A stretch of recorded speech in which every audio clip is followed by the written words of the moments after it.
Behind the river, Moshav Ein Yahav. Ein Yahav. Ein Yahav. The mountains, the Negev mountains. The far mountains on the north over there in the dust, that's the small crater mountain. That mountain over there with the big cut, there is a mountain with a big cut, like a small cut, like a cut. That mountain is Ramon Mountain of the Ramon crater. It's Mount Ardon of the Ramon crater. The far mountains over there are Faran mountains. You can see the entire Wadi Arava, the valley of Arava. Let's make a difference between the valley of Arava to the Wadi of Arava. The valley of Arava is between the mountains of Jordan to the mountains of the Negev of Israel. That's the valley of Arava. Inside the valley of Arava, we have the river, Nachal, Wadi Arava. You can see the river of Arava because of all the green bushes and trees.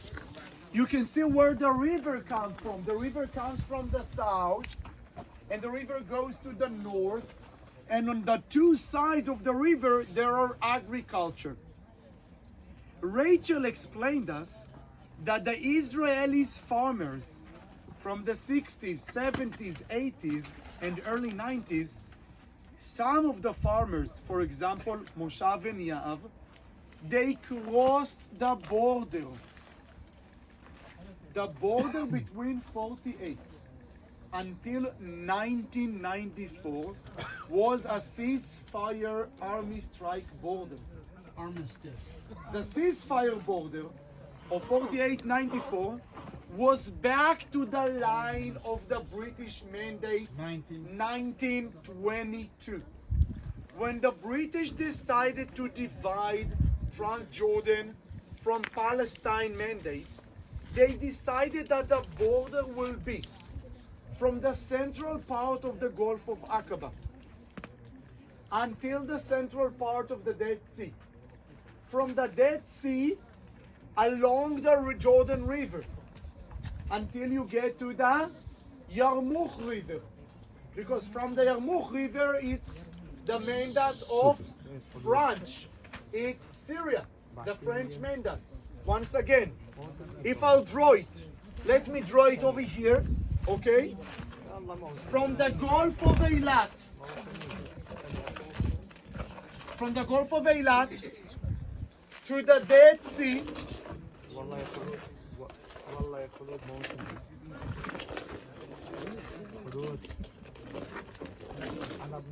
from the Gulf of Eilat to the Dead Sea, from the center of the Gulf of Eilat to the center of the Dead Sea, from the center of the Dead Sea, following the Jordan River. Jordan River. Here is the Jordan River until Yarmouk River, and here is the Sea of Galilee. The Yarmouk River is a little bit south of the Sea of Galilee. That was the border between 1922 until 48. The center of the Gulf of Eilat is very clear. They measure the distance from the west of the Gulf of Eilat to the east of the Gulf of Eilat. They took the middle. They mark it as the border. The center of the Dead Sea as well. They measure the distance from the west side to the east side. They mark the middle. That was the border. Jordan River is very clear. Where the water runs. Where the water runs is the Jordan River. Is very clear. That was the border. At 1922, between Transjordan to Palestine.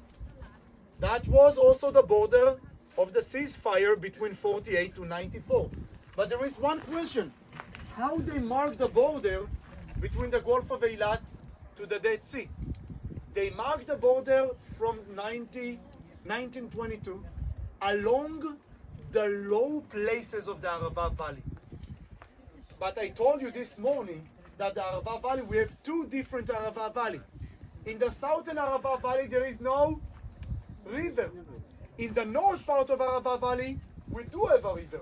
So in the north part of Arava Valley, where they mark it where the flesh flood runs in the lowest points of the Wadi. Inside Wadi Arava they mark it. But in the southern part of Arava, there is no river. There are sabkhas, salin, sabkha. So they mark it in the lowest point. They measure where is the lowest point. In the sabkha, in the valley. So they measure the lowest point, they mark. They measure the lowest point, they mark. What does it mean, the lowest point? The lowest point, topography. Topography. The lowest topography point in the valley. Okay? They search where is the lowest point topography between the mountains of Jordan to the mountains of Israel. Over here it's very clear because the water goes in the lowest topography. So they mark the Wadi Arava. But in the southern Wadi Arava, There is no river. there is no river. So it's very hard To find, search, yeah. to find the lowest place. So they did measurement. They measured topography, the lowest place. So in the southern part, They marked it with stones. they mark it with stones Okay. inside the salin, inside the sabkha. Inside the sabkha, in the sabkha they mark it with stones. Because over there is no Wadi. ايش هاي السلينة يا عم خالد؟ That was the border from 22 until 48 between the British themselves. It was the border of the British themselves to divide and to bring them out, to find a solution, because all the political problems they make to themselves, because they promise too much. Promise. They promise to the Jewish people, Balfour Declaration. They promise to the Hashemite king through Lawrence of Arabia to get a territory. So they said, okay, how can we find a solution to the Jewish promise and to the Hashemite promise? Let's find a solution. Let's cut it into two. Hashemite to the east, Jewish to the west.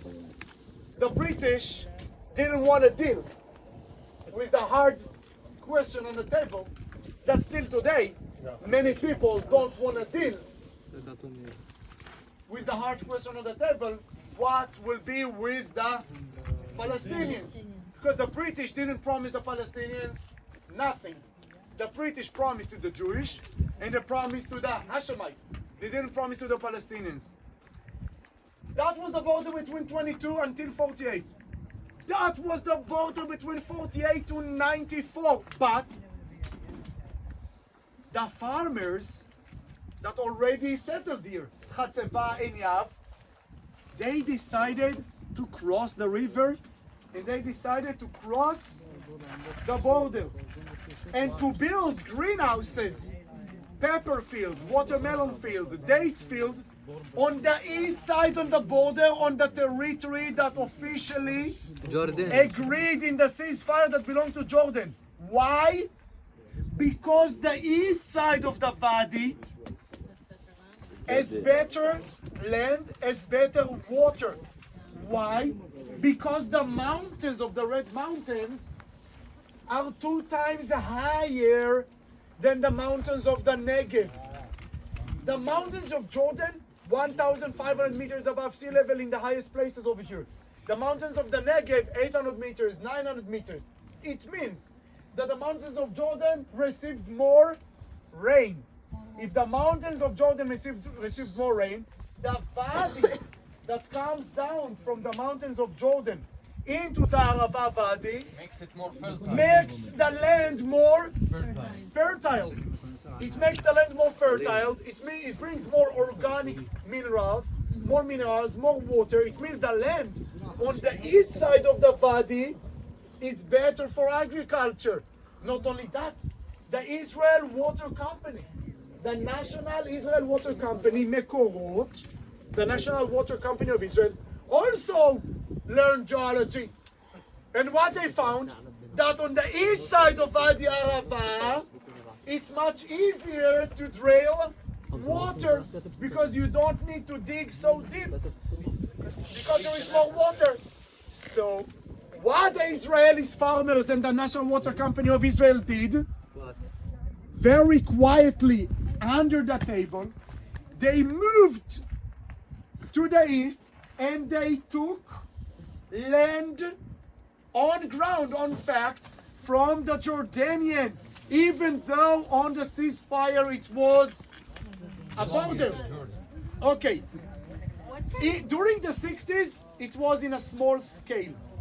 When it changed into a big scale, as you can see, after, and I know it's very hard for many of us sitting over here, after 1970, the situation inside Jordan has changed totally. During 1970, the king, the former king, the father, King Hussein, the king pushed violently, aggressively, all the villages from the Arava and the Dead Sea, pushed them, and also the Jordan River, pushed them to Lebanon. Push them to Lebanon. This is what, according to the Palestinian, called Black September. It was not only in September, but September was the main month. Israel used that change. Israel used that change in the current political situation inside Jordan. Israel used that change. Israel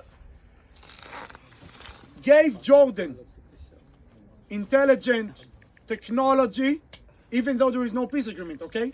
But Israel gave Jordan technology, intelligent, and more. Israel received from Jordan, not officially, everything is not officially. So the farmers over here could go with a big scale to the east side of the Wadi. Between the 70s until 1994, all the farmers over here unofficially cultivated peppers, watermelon, whatever, in official territory of Jordan until 1994. 1994, I was a child at the age of 14. I grew up in Eilat and in Kibbutz Yotvata. My dream was one day I used to travel the Arava Road. I saw the mountain chain, the mountains of Jordan, the Red Mountains. My dream was to see what's behind it. I was a child at the peace ceremony at the border in front of Kibbutz Eilat. I was one of the children holding balloons in the colors of Jordan and Israel.